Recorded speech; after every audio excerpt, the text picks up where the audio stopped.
Good afternoon, Facebook. This is Dr. Sharita Weatherspoon, and we are here again today with another one of our phenomenal women authors in the Love Letters to My Girls 100 Black Women Speak to the Hearts of Black Women and Girls anthology. I'm so excited to have Darla Character-Johnson here with us today to share a little bit about herself, about why she signed up to be a part of this project, what her letter is going to be about. And I'm sure we're going to get a few other great nuggets of wisdom during our conversation today. And just to remind you about, why we're doing these interviews, it's really to help you to get a glimpse into who these authors are, to learn a little bit about their journey and their experiences and the wisdom that they've gained from those experiences and what they want to share with other women and girls to help them through their journeys, to help to uplift, inspire, motivate, and empower them, and to also get you excited about the project, because obviously we want your support in getting this book into the hands of as many Black women and girls around the world as we possibly can. So that might, obviously mean you purchasing books. It may mean you donating to our crowdfunding activities to help support the cost associated with donating books to organizations and groups that serve Black women and girls. It may be you sharing our message on Facebook and Instagram and Twitter, supporting the scholarship that we're going to be offering to a couple of women. There'll be multiple ways that you can support us in this project, but the key point that I want you to walk away from this video is that we need your help to make it happen. However you choose to help us, we need your help. And we need your help whether you're a Black woman or not, whether you're Black or not, really. Although this book is geared towards Black women and girls, if you understand the environment that we're in as a country right now, and even around the world, you know that this is a message that is needed. And if you know that, then we want you to support us in helping us to get this message out, to help Black women and girls to know how valuable they are, how powerful they are, how beautiful and brilliant, and all of the wonderful things that we don't often get to hear from our own, but also from others. So we want to make sure that our women and girls don't lose sight of who they are and who they were created to be. And this book is just one simple but powerful way to do that. And as I said, we need your help to get the message out. Now, this project is bringing together 100 women. We are now over 80 authors strong, and I am so excited about that. So we just need a few more to hit that 100. And I'm confident that we can do that. The book is a go. Even if we don't hit the 100 authors, the book is definitely going to happen. But I think the 80 plus authors is enough social proof. So if you've been thinking about participating, but just wanted to see what was going to happen, now's the time for you to sign up as a contributing author, because registration closes on March 1st. So don't miss the bus. All right. So that is my recruitment spiel right there. So we're going to jump into this conversation with Darla Character-Johnson. Again, thank you so much for taking time out of your schedule to just have a conversation with me this afternoon, and share with our viewers more about you and what you want to accomplish through your role in this project and the good work that you're doing in the community. So my first question to you is really just for you, to tell us who you are and what you do and what you're about. Okay, I can definitely do that. Right now I'm actually wearing a lot of hats, but what I'm most passionate about is my role as an executive director at a program for youth K through 12, an after school program called Save Our Children of Elyria. Mhm. I'm in the process of retiring from the practice of law.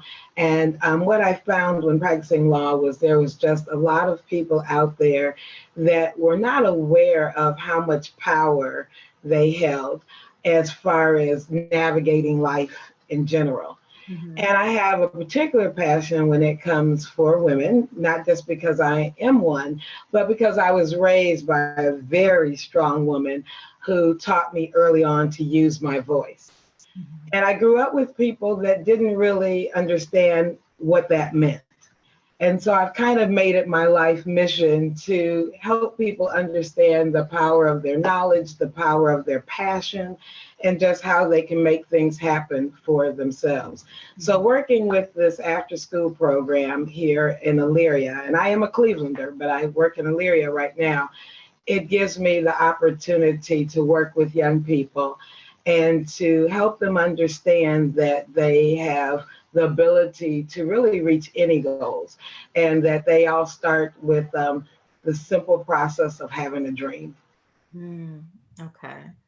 All right. So, how does your work relate to what you're going to be writing about in the book? So you can tell us what your topic is, and then how those things might connect. All right. Yeah, I actually chose the topic "Don't Settle."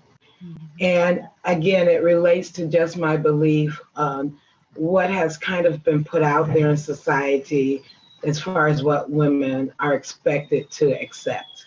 Mhm. And I think that it starts early on for a lot of us. Like I said, I was blessed with a different type of home, but I was exposed to friends that just didn't understand that they didn't have to fall into any box that anyone created for them, that they had the ability to think outside the box. And, it sounded really cliche, but it is a starting point to, like I said, dream and to really kind of hone your skills and talents to be able to do anything you want.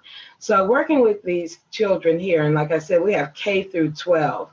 The young ladies in particular are often in situations, not necessarily at home, but in their school situations and in their friendship circles, where they kind of are just okay with where they are. Mhm. There was a project that was done last year with the program that was kind of related to like a bucket list, just asking the children what did they want to do, trying to really tap into their dreams. In fact, it was called, the dream. We have a summer program that's about dreaming. And some of the dreams and some of the aspirations were so limited Mm. that it definitely made me want to focus on teaching them how to dream and Mhm. not to be afraid to dream. Now, I actually wasn't even with the program when they did the summer questioning and survey, but I've read it since then. And we're not that far from Lake Erie, for instance. We're maybe a couple of miles from Lake Erie. And we had children that said that what they wanted to do before their life was over was to see Lake Erie. Mhm. And so what I realized from some of these answers were that they were dreaming according to what they could see or what they knew was close by. Mhm. And I just think it's important, especially for young women, to dream past what would automatically come to mind. Mhm. Mm. So there were a couple of things you said there about teaching how to dream. And Yes. I think that's a concept that's kind of lost. Like people don't even think about the fact that you have to be taught how to dream. Yes. But the reality is that when you've been put in a box and you don't have exposure, your dreams are very limited, but dreams by nature should be limitless. They really should be, kind of beyond what might even seem possible for you right now, because otherwise it could be a goal, like it's you might have to work a little bit for it, but you can get to it. But a dream by nature is kind of like beyond what seems to be possible Right. right now, which still doesn't mean it's not possible. you just got to catch up in some ways, maybe skill set, education, training, whatever it might be, to be able to make that dream a reality. But I think that so many people have small dreams because they haven't been taught how to dream. Yes. So, you probably had some children who said like their dream was to go to college, and that really seems impossible because of what they've been exposed to Right. right now. Um, but I also think that key in that is that we don't save the teaching of how to dream for the people who have the resources to make those dreams come true, right? We need to teach the people who may not have the resources ready to dream. Because when you dream, you're tapping into creativity. Absolutely. So if you can, if you have the creative capacity to dream beyond your limits, your creativity then begins to come up with ways of how you can make it happen or what you need to do to Yes. get there. Yes. And I think doing that kind of work with your students is amazing. I have a higher education background, and I've worked with like trio programs and kind of equal opportunity programs and things like that. And I know that that's not something that people are doing on a regular basis. They're Right. not. They're not. And just kind of setting these standardized goals that aren't really right for everyone. Right. You in your efforts to actually help a child or woman, a girl, you may actually be hindering them because Mhm. again, just using college as an example, that's just, we see that. It's on TV. We probably know someone who is gone, even if they're not in our family. And while it still might seem far away for us, it's not a dream. It's not really beyond limits. You know what I mean? But what are you hoping that college education is going to get you? Right. And maybe that's where the dreaming comes in. And I think about, I don't know remember the story in details, but I do know that like Michelle Obama, had some particular goals and was told by a counselor that, like she should kind of dream smaller is really what it boiled down Mm. to. Like that's not for you. And we know as women, we're often placed in these boxes that are very limiting. And we're oftentimes relegated to roles and no one is really looking at who we are and the power and the value that we bring that expands far beyond the roles that we play, as mother and wife and sister and friend, the roles at work or whatever. And we are so much more than the roles that we play. Yes. And I think that dreaming and that ability to dream allows girls and women to step outside of those roles, to step out of the boxes, and actually become more authentically who they were created to be. But as you said, it's something that has to be taught. Right. And it's I mean, I feel like it should be something more natural. Like maybe we are born with the ability to dream, but Yeah. we're untaught it. We unlearn it as we go through the educational process. We run into people who don't value us, Mhm. who have their own ideas of what's appropriate for us, and what we can do, like what we have the capability to do, either as a gender or as a race. So many not so positive influences Right. Right. um, that really cause us to settle. Well, that's exactly why I, chose that topic. And, one of the things I do think that we are born with the ability to dream. I think that some of the things you mentioned, that it does just lie dormant in us. Hmm. It's one of those things where we just have to be able to tap it. And then I think that there's also, through the people that we come in contact along our journey of life, there are people that cause us to confuse dreaming and goal setting. And so when we talk about like college and even career choices, I sometimes have those in what I would consider to be the goal category. And just as you said, what I want to do after I obtain that goal is where my dreams take off. And I think sometimes with women, because we are given certain categories, where it's okay and it's, I guess, acceptable for us to be educators and nurses. Right. And even going back to educators, educators to the point where we're teachers, but maybe not the principal. And of course, all these things are changing. Or we're teaching in high school, not the professor at the colleges. And so even as we obtain our goals, we have to be prepared not to settle in that one first layer of the goal. Right. And that's where the dreaming comes in, where you dream past what you can see. You play it all the way through to the end. What can this really get me? Where can this really get me? And so with the young people that I'm working with now, they have been taught some things that are more categorical as far as what they should do. The nursing instead of the doctor, or being the administrative clerk instead of the administrator. In a hospital, things like that. So I've been asking a lot of our children, specifically our girls, what do you want to do? And then have been able to say, well, have you thought about this? Have you thought about that? Which takes them to the next layer. Right. And so when I talk about teaching them the dream, it's opening up that window.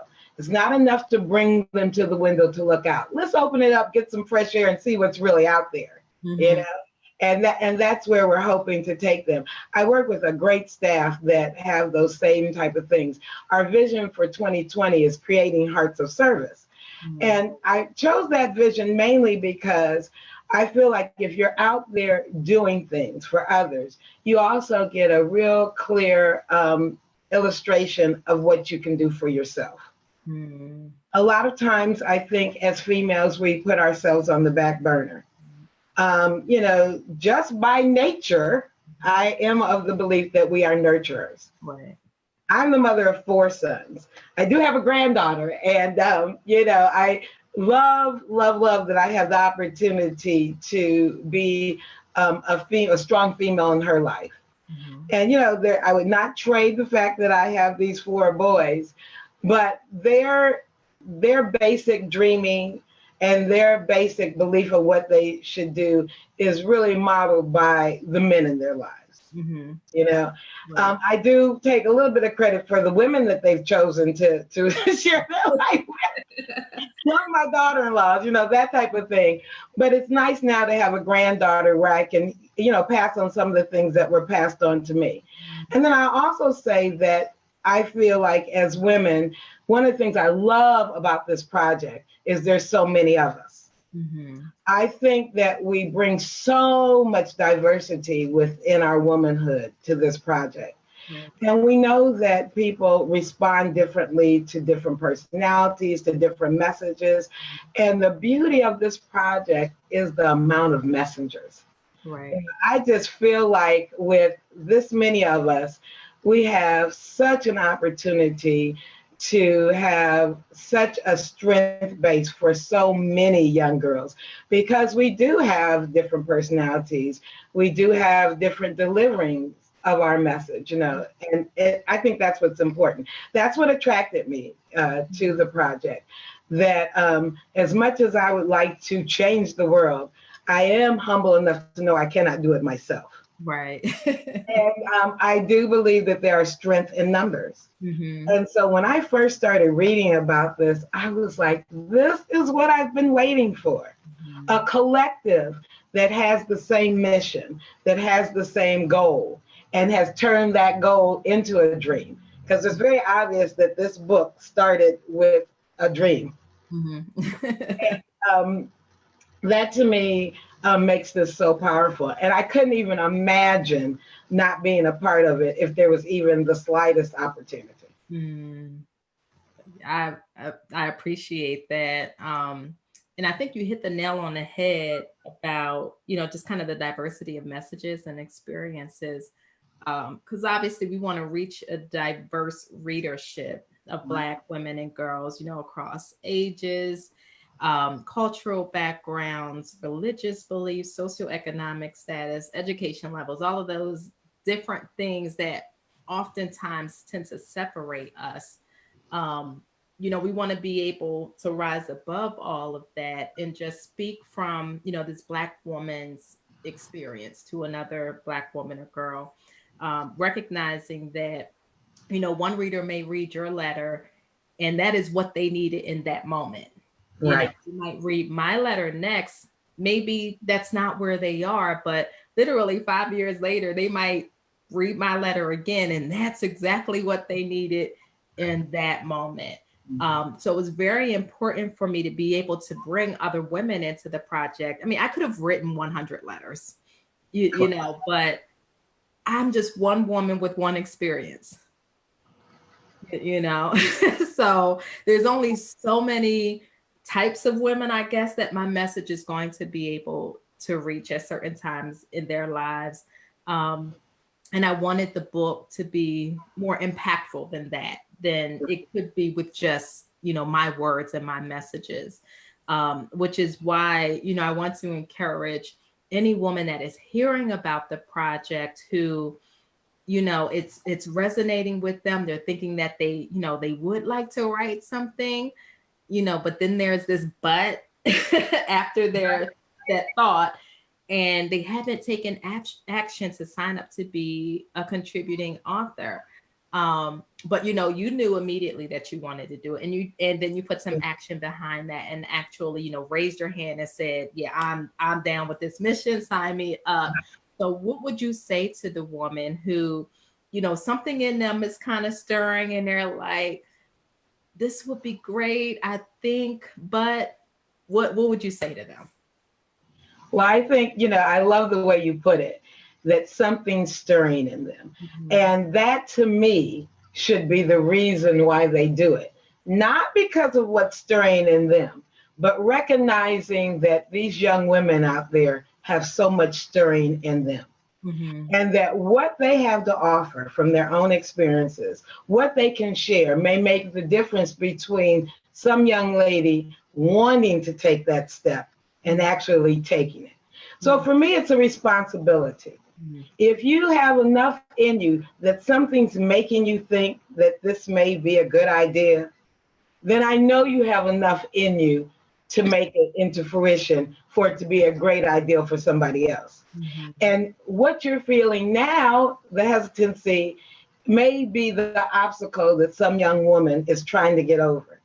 And your ability to get past that pause, that hesitation, may be just what she needs to pull her along.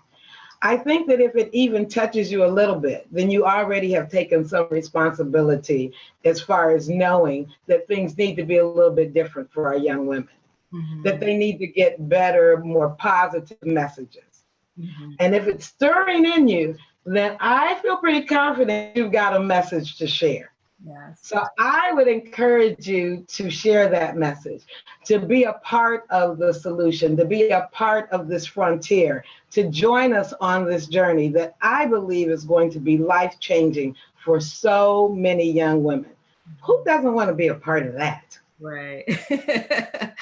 I love the use of the word responsibility. I don't think that anyone has mentioned that, and I haven't said that myself, but I I love the power that comes with that word, that we have a responsibility to share from our experiences, the wisdom gained with other women who are coming behind us, and some who may be older than us, or more advanced than us in some ways, but who could still learn from us. Um, and even to share messages that we didn't get, Right. Our lives may have been different had Mhm. someone said this to us. For the woman who is 35 years old and still dealing with self-esteem issues, if someone had told her that she was beautiful as an awkward teenager, when all of her peers were telling her something different, but someone else said, no, no, no, no, no. Yeah. Beautiful black girl. you know so yes, we have a responsibility to uplift and to inspire, and it doesn't always have to be on a stage in front of a microphone. Absolutely. It doesn't have to be on this platform with thousands of people, which I know could be that could cause pause for someone. Just no, I don't want to be out there like that. This is a book, and Mhm. all we're asking for is 500 to 600 words. Yep. So in that single sheet of paper, you don't have to bare your soul in telling your story. There's actually not enough room for you to do that. What you're going to write is really for the reader. You're Right. going to use your words to impact them by inspiring and motivating and uplifting and giving them reminders of who they are, and the power that is within them. You're going to help shift some things in their thinking that will cause them to then act differently and be differently and show up differently in the world. Your words might, someone who's thinking about ending their life, your words may actually, cause them to say, let me Right. give it another day. I'm just going to take it one day at a time. Mhm. Your words may cause a woman who's in an abusive relationship to recognize that she is valuable no matter what her partner is saying, and Mhm. then choose to leave that situation. It may cause someone to take that dream that Right. they have and put some action to making it happen. Right. Like I said, I just think the book it's a simple thing. There are millions of books in the world. It's a simple thing, Right. but it can be so powerful. Absolutely. And words have power. That's a lesson I've been sharing with my children all their lives. Your words have power. Be careful how It's you just use them. yes. Yes. Yeah, I wanna say one more thing to the ladies that are maybe still contemplating joining us. I was taught that if I got anywhere in my life to a place where I was proud of, and I looked around and didn't see anybody that looked like me, then my work was not done, Mm, and that my purpose had not been fulfilled. mhm, So perhaps these ladies that are still on the edge could view this book as part of their purpose and part of the work that's still to be done, so mhm. that when they look around or when they look back, that they have their hand reaching back, pulling up one of these young ladies that may not be there without one of us. Mhm. Yes, absolutely. Absolutely.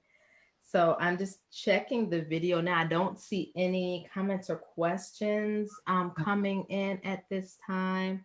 But for those of you who are watching the replay, I want to encourage you to support this project, whether it's as a contributing author for our Black sisters who are watching this, or whether it's in spreading the word about this project, purchasing the book when it's available, purchasing copies for yourself, but purchasing copies to give to the women and girls in your life as well, donating to the scholarship, donating books to organizations that serve Black women and girls. There will be a multitude of ways for you to support this mission, and to keep up to date with the work that we're doing. Giving us your feedback on even the book cover design or T-shirt design, and getting sneak peeks at the book, and all of that good stuff. Being able to access pre-sales earlier, you want to visit loveletterstomygirls.com and sign up to join our email list. We will send periodic emails, and I do mean periodic, not every day, not even every week. Okay, so we're not going to bombard your email with messages. We're just going to send messages out when we have something important to share. But that's the best way to keep up to date with what we're doing with this project. And if you are interested in becoming a contributing author with this project, you want to visit smpl.ro/love letters, and that URL is in the description. So you can visit that page to see all of the details involved in becoming a contributing author. March 1st is the deadline to register as a contributing author. So time is short. If you have questions, I'm glad to answer your questions. But if you think this is something that you want to do, come on and let's do it. Come on and let's do it. We need your help. So, Darla, I want to thank you for joining us again. And as we close out this interview, just share some, encouraging or motivating words for our viewers. Okay. I think I would just like to leave by saying first, thank you so much for having me. And thank you for putting the opportunity out there for so many of us to join you in this quest. But I think one of the things that makes this whole project important is that we don't have to stay in any box that anyone has set for us. And that overall, we teach people how to treat us. Mm-hmm. So I want us to show our strength. I want us to show our talents and abilities so that we are treated like the queens that we are. Mm-hmm. Yes, yes, yes. Thank you so much for sharing those words. And I will leave you all with my words of inspiration, and that is to remember that your words have the power to inspire, to uplift, to motivate, and to empower. So go ignite the power in your words. Thank you again for joining us, and we hope to see you again soon. God bless you.